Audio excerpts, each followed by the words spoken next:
अस्सलाम वालेकुम beautiful people, welcome back to my channel. नाश्ते का टाइम है, नाश्ता हो और लस्सी ना हो ऐसा कैसा मुमकिन है। और मैं सबसे जो मुझे अच्छा गिलास लगता है ना वो ये वाला स्टील का बड़ा-सा मग है, क्योंकि मैंने इसको फुल करना होता है और बार-बार मुझसे नहीं डाला जाता। उसके बाद ही फिर सफाइयों का सेशन स्टार्ट हो जाता है और यहाँ पे मैं करवा रही हूँ सफाई, क्योंकि हम जब भी आते हैं ना इस रूम में इतना कोई मेस बन जाता है ना, इतना मेस बन जाता है और समझ नहीं आती कि जो हमारे सूटकेस हैं उनमें से कपड़े निकाल के रखें या सूटकेस के अंदर कपड़े रखें, क्योंकि इतना तो टाइम ही नहीं होता, बस कुछ चंद दिन ही होते हैं। तो वो मुझे फिर यही होता है कि एक्स्ट्रा कपड़े हैं तो एक दफ़ा मैं अलमारी में जगह बनाऊँ, फिर जाने से पहले फिर मैं करूँगी। तो बेहतर है कि सूटकेस में ही कपड़े रहें, लेकिन वो फिर सफाई का थोड़ा-सा होता है इश्यू, तो यहाँ पे वही सेशन चल रहा है सफाइयों का।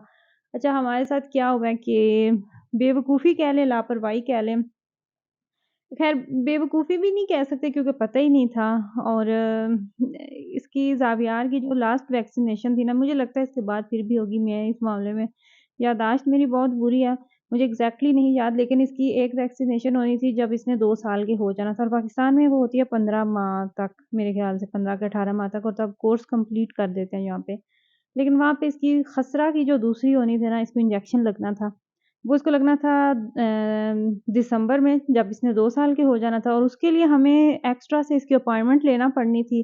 वो लेके तो फिर हमने जाना था, लेकिन जब अपॉइंटमेंट्स आपकी ऑलरेडी होती है ना, तो वो तो फिर आपने सामने लिख के लगाई होती है या फिर माइंड में होता है कि अच्छा फलाँ दिन हमारी अपॉइंटमेंट है तो वहाँ हमने जाना ही जाना है। तो वो अपॉइंटमेंट नहीं ली हुई थी, शायद ये वजह बनी, तो वो हमें याद ही नहीं रहा। दिसंबर में हम पहुँच गए पाकिस्तान, हालाँकि दिसंबर के लास्ट खैर दिसंबर में भी कहाँ, मैं तो 2 जनवरी को पाकिस्तान पहुँची हूँ। तो दिसंबर का सारा मंथ था तो वो माइंड में ही नहीं रही बात, वो ऐसे बात निकली है वो याद ही नहीं रहा। और याद कब आया जब हम स्कूल की तरफ से हम जिधर ये जाता है इसकी कीटा। अच्छा, मैं आपको यहाँ से थोड़ा-सा क्लियर कर दूँ कि इसके लिए इसके मामू गाड़ी लेके आए थे और वो हैरान हो के देख रहा था। इतना इसे कोई शौक है ना गाड़ियों के साथ खेलने का। तंग भी बहुत कर रहा है इस बार। और शायद कोई साथ खेलने वाला नहीं है, किसी के साथ मानूस नहीं है, तो वो ये थी, सबको टेंशन थी कि अच्छा इसके लिए टॉयज़ लेके आते हैं इसकी गाड़ी में। वो वहाँ पे इसकी एक गाड़ी उसके साथ बहुत खेलता है, तो ये लेके आते हैं तो शायद इसके साथ ये खेलने लग जाए। तो यहाँ पे वही बस देख रहे थे कि देखें इसका मूड सेट होता है या नहीं होता। ननिहाल वाले तो हर हाल में कोशिश कर रहे होते हैं कि बस कहीं ये सेट हो जाए, इसीलिए वो एक क्या उसको कहते हैं, तहकीक के मुताबिक नानो बच्चे बिगाड़ने में पहले नंबर पे आई हैं। ग्रैंड पेरेंट्स की मौजूदगी में बच्चों का यही हाल होता है। और फिर जब आपकी बहुत कम-कम मुलाकात होती है तो तब फिर आपकी एक्स्ट्रा वो ज़्यादा की जाती है कि अच्छा ये तो चंद दिनों के मेहमान ही हैं। अच्छा, तो वहाँ वैक्सीनेशन का मैं आपको बता रही थी कि वो हमें तब पता चला जब इसकी कीटा जिधर ये स्कूल जाता है, उन्होंने हमें कहा कि इसकी हमें वो चाहिए, स्टैम्प चाहिए कि इसकी ये वाली आपने इसको इंजेक्शन लगवा लिया है। और वो चीज़ हमें चाहिए, तो हमें तब एहसास हुआ कि वो तो हमने लगवाया ही नहीं इसे, हमें याद ही नहीं था। हालाँकि पहली दफ़ा ऐसा हुआ है, वरना हमेशा ये चीज़ होती है माइंड में। और वो चाहिए थी, ह्यूमन वालों को चाहिए थी, उन्होंने वो वेरिफ़िकेशन उन्होंने करना होती है, चेक करते हैं। और देखिए मैं तो हैरान रह गई हूँ कि कितनी सख्ती करते हैं। हालाँकि लोग अपने बच्चों की ज़िंदगी किससे नहीं प्यारी होती, सभी ये सारा कुछ ख़्याल रखते हैं। लेकिन इसके बावजूद वो कितना ज़्यादा ख़्याल रखते हैं कि बच्चों को ये सारे इंजेक्शन जो हैं, ये वैक्सीनेशन कंप्लीट होनी चाहिए और सारा कुछ। तो वो जब उन्हें बताया कि फ़िलहाल वो पाकिस्तान है मेरे हस्बैंड ने, तो उन्होंने कहा कि नहीं हमें तो अभी के अभी चाहिए। डॉक्टर के साथ बात की कि लिख के दे दें सिर्फ़ कि आप इसको लगा देंगे जब ये आएगा। क्योंकि कीटा वाले थे ना, वो कहते थे कि हमें सिर्फ़ डॉक्टर इतना लिख के बता दे कि जब आप वापस आएँगे तो डॉक्टर आपको लगा देगा। तो वो अभी पाकिस्तान में है, लेकिन डॉक्टर जो है वो मान ही नहीं रहे थे। और फिर हुआ क्या कि डॉक्टर के साथ भी काफ़ी बहस हुई। उन्होंने कहा जिस दिन पाकिस्तान से वापस आएगा ना आपका बेटा, हम मॉर्निंग में उसको लेके आ जाना, हम उसी टाइम उसको वो वैक्सीन लगा देंगे। और फिर डॉक्टर ने भी ये बात नहीं मानी, तो फिर जो इसकी सीज़ेरियन थी, यानी जिधर ये जाता है कीटा, उन्हें भी चाहिए था कुछ ना कुछ। तो फिर उनके साथ बात ये हुई कि हम अगर पाकिस्तान से लगवा लें तो आप उस चीज़ को एक्सेप्ट कर लेंगे।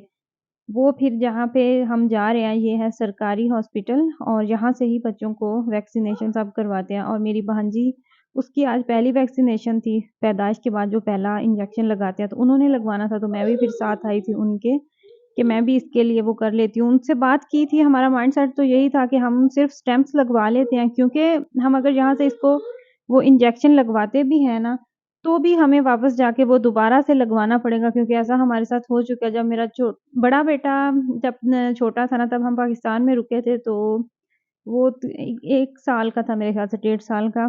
तो तब हमारा पाकिस्तान में लंबा स्टे था, उसे हमने यहाँ से उसकी वैक्सीनेशन सारी कंप्लीट करवाई। फिर हम इटली गए, तब हम इटली ही थे।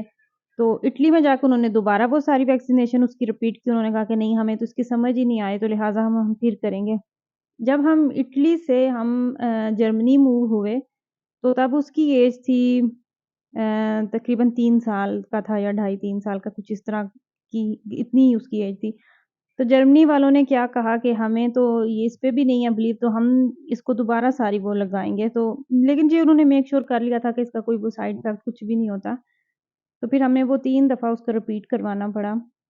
तो वो चीज़ थी माइंड में कि अगर हम इसे यहाँ से लगवाते भी हैं ना, तो भी जाकर जर्मनी में हमें दोबारा लगवाना पड़ेगा। तो फिर हमने क्या किया, मैंने उनके साथ बात की, थोड़ी-सी मैंने उनके साथ बहस की और मैंने कहा कि आप बेशक इसको रिकॉर्ड में नहीं डालें, लेकिन आप हमें ये हमें मसला बना हुआ है, तो आप हमें बस स्टैम्प लगा के दे दें, नाम पता लिख दें और बस ये कि हमारी वो मसला एक दफ़ा हल हो जाए। लेकिन अच्छे थे, उन्होंने वो हमें कार्ड बना दिया था। रजिस्टर पे मैंने कहा कि आप इसको नहीं लिखें। कार्ड बना के दिया, आधा वो उर्दू में जब लिख चुके तो फिर दोबारा उनसे कहा कि नहीं, इंग्लिश में लिखें, उर्दू की कहाँ समझ आएगी। हालाँकि पहले वाले जो सारे नाम, पता, वो सारा कुछ तो उर्दू में ही था। लेकिन हमें भी यही था कि बस एक दफ़ा वो फ़ॉर्मेलिटी पूरी हो जाए ताकि इसका नाम ना ख़त्म कर दें। क्योंकि हमें बार-बार वो यही कह रही थी इसकी अर्सियरिन कि अगर आपने वो नहीं दी तो हम इसका नाम ख़त्म कर देंगे, फिर दोबारा इसका दाखिला ख़त्म हो जाएगा, आपको दोबारा से लेना पड़ेगा, हमारा ये रूल है, हम कुछ भी नहीं कर सकते। तो फिर वहाँ से लगवाया वो सारा कुछ, उसकी फिर मैंने पिक्चर्स बना के भेज दी। अभी तक उनका कोई जवाब तो नहीं आया कि उन्होंने एक्सेप्ट किया है या नहीं किया। देखें फिर क्या बनता है, क्या करते हैं। और हमने फिर वापसी पे यहाँ पे बिल्कुल करीब ही था, कोई 3 किलोमीटर की दूरी पे हम गए थे इसको वो करवाने। लेकिन वहाँ पे फिर हमने चाय एन्जॉय की, साथ गरम-गरम जलेबियाँ ली। अच्छा, ये मैंने इंस्टाग्राम पे पिक्चर लगाई हुई थी और एक किसी ने मुझे लिखा हुआ था कि नाला गंदा, ये गंदा नाला नहीं है, ये बड़ी नहर है, अच्छी खासी बड़ी नहर है। हैड फकीरियाँ से ये गुज़रती है और हैड से ये निकलती है नहर और दूर तक सरगोदा तक ये जाती है। क्योंकि आजकल पानी नहीं है तो नहर खाली थी तो इसलिए लग रहा है, लेकिन जब इसमें पानी होता है ना, जब ये फुल होती है, तो इसमें देखा नहीं जाता और इसके पुल से भी गुज़रते हुए डर लगता है, इतना ज़्यादा इसका पानी वो फुल होता है और अक्सर आए दिन इसमें बच्चे डूब भी जाते हैं। साथ स्कूल है, बच्चे स्विमिंग करने के लिए आते हैं, फिर नहाने चले जाते हैं, तो फिर डर भी लगता है। लेकिन मैंने तो इसे पहली दफ़ा ही देखा, ये बिल्कुल खाली थी, साथ में नलके लगे हुए थे और इन नलकों के साथ भी हमारी बचपन की यादें वाबस्ता है। जब भी हम कहीं जाते थे, वापसी भी हम आते थे ना, तो अम्मी ने यहाँ से पानी ज़रूर पीना होता था। वो कहते थे कि ह सारी दुनिया का पानी एक तरफ, इन नलकों का पानी बड़ा मीठा और बड़ा मज़ेदार है। तो वो हमने ज़रूर एक दफ़ा पीना होता था। पाकिस्तान में वेट बढ़ने की अगर आ रही वजह, है अभी। उनमें सारे हम्म? फ़िस्ट हैं, ये समोसे। हम्म, बुलाओ अम्मी जी को बुलाओ। नहीं, वो नीचे नहीं देख रहा, दूर देख रहा है, वैसे ही छत देख रहा है। कितना गाँव चेंज हो गया। वो येलो पे जूम करें। करूँ? करोड़ आ रही है वो। खेरे जोगी में गानो। करती हूँ ना। ये नहीं, अब ठीक है। माइंड ना कर। तो कर जाए जी, हम छत पे हैं। जी।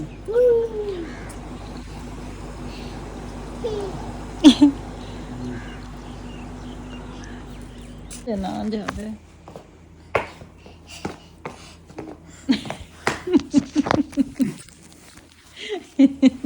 नहीं समझ किस टाइम आए।